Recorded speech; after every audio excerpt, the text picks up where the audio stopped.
Good evening and welcome to Doordarshan Kendra Kohima. I am Keduho Tapi with the news. First, the headlines. State government organizes Nagaland Global Footprints, Cultural Diplomacy and International Engagements.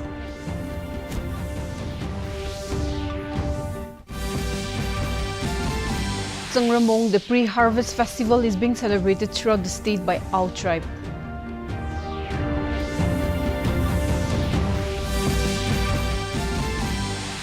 Election for the post of Vice President to be held on August 21st.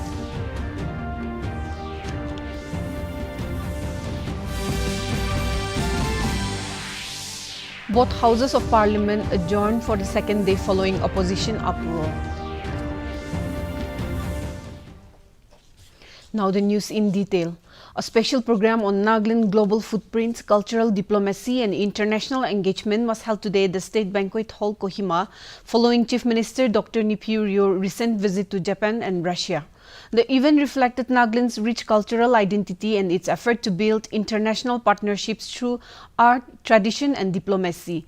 Addressing the gathering, Dr. Rio emphasized that Nagaland global engagement must continue, encouraging citizens to take pride in and preserve their cultural heritage. He expressed gratitude to the host countries and the Government of India for enabling such global outreach. Highlighting Nagaland's participation in Bharat Utsav at Moscow, Dr. Rio praised the cultural troupe for the outstanding performance while also commending Russia's hospitality and infrastructure. He further underscored the global significance of the Hornbill Festival, recognized internationally as a symbol of Naga unity and heritage.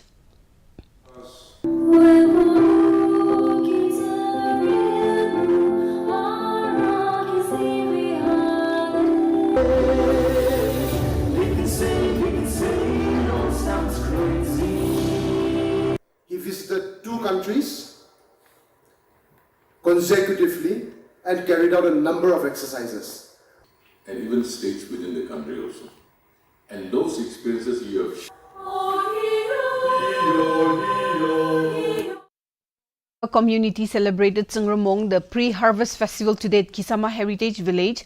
The event, organized by the Kohima Ao Union, marks the completion of the sowing season and is a time for thanksgiving, feasting and community bonding, showcasing Ao cultural identity through folk song, dances, game and reconciliation rituals. Former Governor and Chief Minister of Nagaland S.C. Jamir graced the occasion as a special guest. In his address, he highlighted the festival's spiritual and cultural importance and called on the younger generation to remain thankful to God.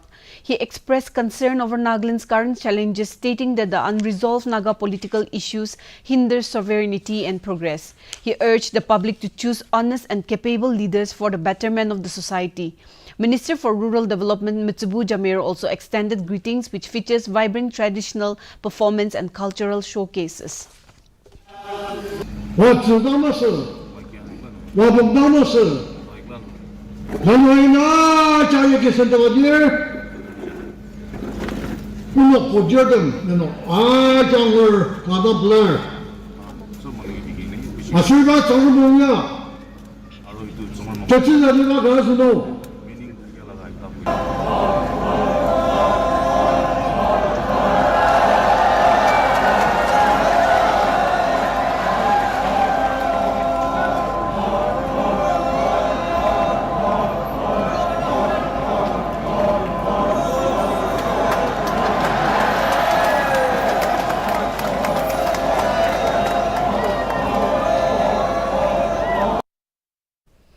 The Election Commission of India has announced that the election to choose the next Vice President of India will be held on September 9th, the counting of votes to take place the same day.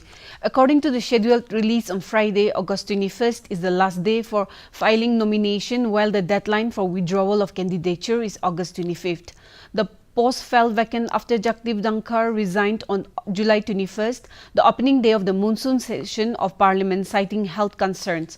To prioritize healthcare and abide by medical advice, I hereby resigned as the Vice President of India, effective immediately in accordance with Article 67A of the Constitution, read Dhankar resignation letter. The Election Commission confirmed that it has completed the preparation and finalized the Electoral College list for the 2025 Vice Presidential election. In a post of X, the Commission stated that the lists have been organized in alphabetical order based on the states and union territories of their respective members of parliament. The Vice President of India is elected by an electoral college comprising members of both houses of parliament through a system of proportional representation by means of single transferable vote, and the voting is conducted by the secret ballot. Both the Houses of Parliament were adjourned for the day following opposition uproar over various issues. The Rajya Sabha was first adjourned till 12 noon and then finally for the day, while the proceeding of the Lok Sabha was first adjourned till 2 p.m. before being finally adjourned for the day when the Rajya Sabha met for the first adjournment at the 12 noon. The opposition members again started sloganeering over various issues, including discussions on special intensive revision of electoral roll in Bihar. After that, the presiding officer Ghanshyam Tiwari tried to run the question hour, but the proceedings were disrupted following the opposition uproar. As the pandemonium continued, the chair adjourned the House for the day.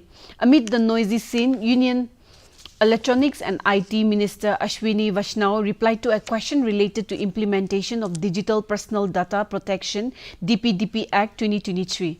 Earlier, when the House met at 11 a.m., Deputy Chairman Harivansh informed that he had received 30 adjournment notices from different political parties relating to various issues. But the notices were rejected, citing ruling on the issue of opposition demand of holding discussion on special intensive revision of electoral rolls in Bihar.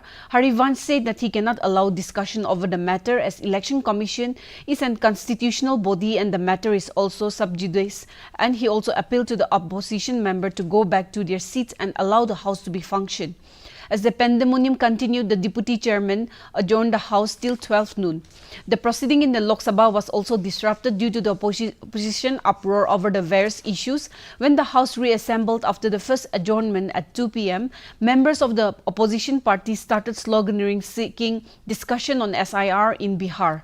Krishna Prasad, who was on the chair, urged the protesting members to allow discussion on the readjustment of the representation of scheduled tribes in assembly constituencies of the state of Goa Bill 2024. Union Law and Justice Minister Arjun Ram Meghwal also said that it is an important bill related to the interests of scheduled tribes, but the opposition member is disrupting the proceedings. As the pandemonium continued, the House was adjourned for the day. Now let's take a short commercial break. कम समय में ज्यादा मुनाफा बस एक click में कमाल है अनजान लिंक्स पर क्लिक मत कीजिए आरबीआई कहता है जानकार बनिए सतर्क रहिए Welcome back. Lieutenant General Pushpender Singh was overtaken as the Vice Chief of the Army Staff. He assumed the new responsibility on July 31st following his tenure as Director General Operational, Logistic and Strategic Movement at the Army Headquarters. Commissioned into the 4th Battalion of the Parachute Regiment in December 1987, Lieutenant General Pushpender Singh brings with him over 38 years of rich experience in operational and strategic role across the Indian Army.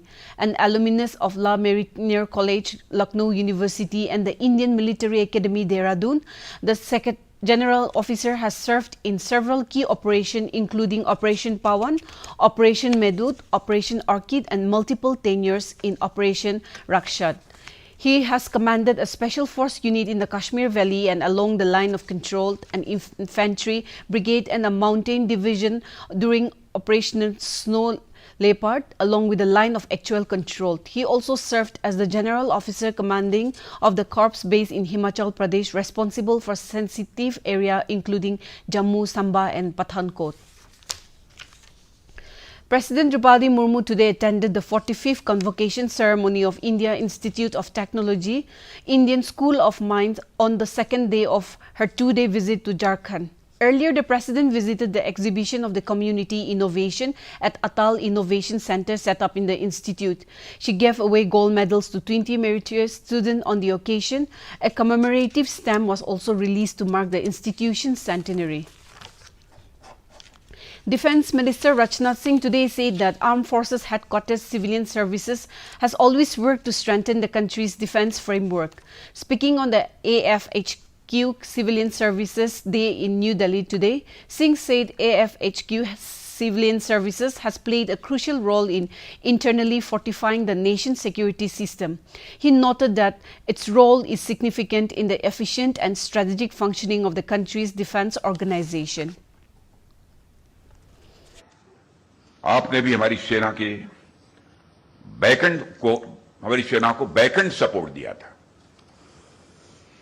रक्षा मंत्रालय के अलग अलग department ने भी अपनी सारी भूमिकाओं को बहुत ही खूबसूरती के साथ बहुत अच्छी तरह से निभाया। of India has implemented new set of unified payments interface rules starting from today. Under the new rules, name of the recipient will be shown to the sender before each transaction. Each UPI app will allow users to check their bank balance 50 times a day. UPI apps will also be able to limit or stop balance enquiry requests to reduce the load on UPI during peak hours. NPCI has also mandated that done on auto payment transaction will only be processed during non-peak hours. Customers will now be able to see the list of banks linked to their mobile number. In case of unconfirmed payments, users will be able to check the payment status only 3 times with a minimum time gap of 90 seconds between attempts.